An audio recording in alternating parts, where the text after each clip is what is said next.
Welcome back. Now, the one thing I really wanted to make sure with this course is that I show you how your day-to-day tasks of a developer actually look like in real life.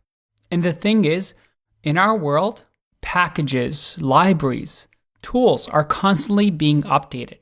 So once you build a website, once you build a project, you have to maintain it.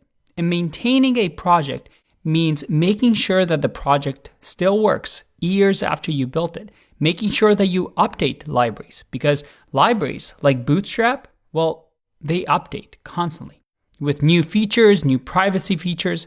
So part of your job is also maintaining your projects.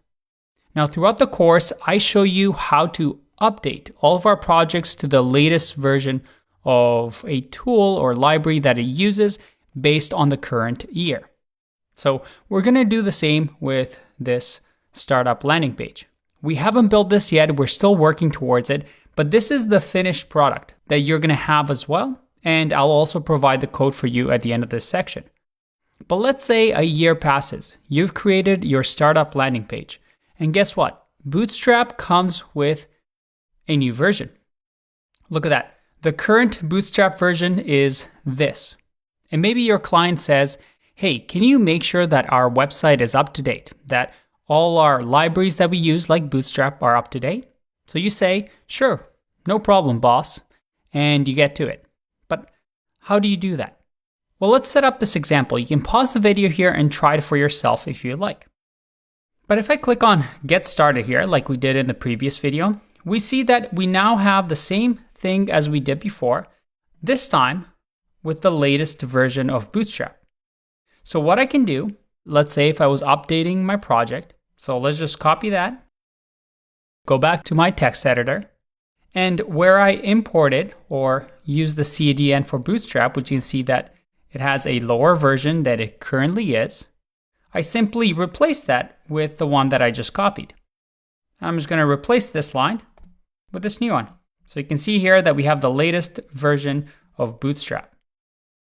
Finally, if we were using JavaScript in our project, we can also update the JavaScript by copying this.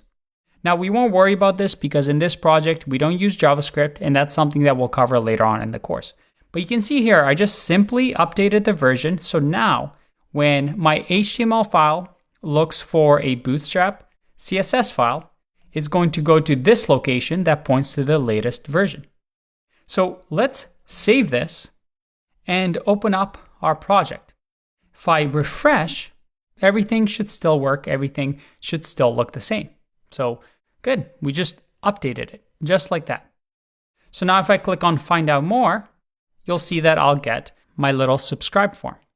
Now, one thing to note here, you might encounter some issues based on what types of plugins your browser uses.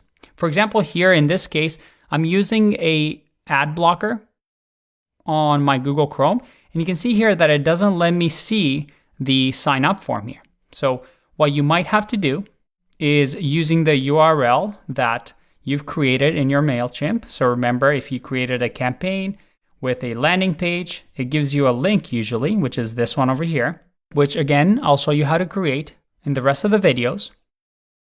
What you can do is you can copy that link, open up the incognito mode, and then in here, paste it, and you should be able to see the email subscribe button. So just a heads up in case you see that. Anyway, we got sidetracked. The good news is that now we have the latest version of Bootstrap. And in similar fashion in the future, when you want to update your Bootstrap project, it's as simple as that. Simply pointing it to the newest version of the CSS file. I'll see you in the next one. Bye-bye.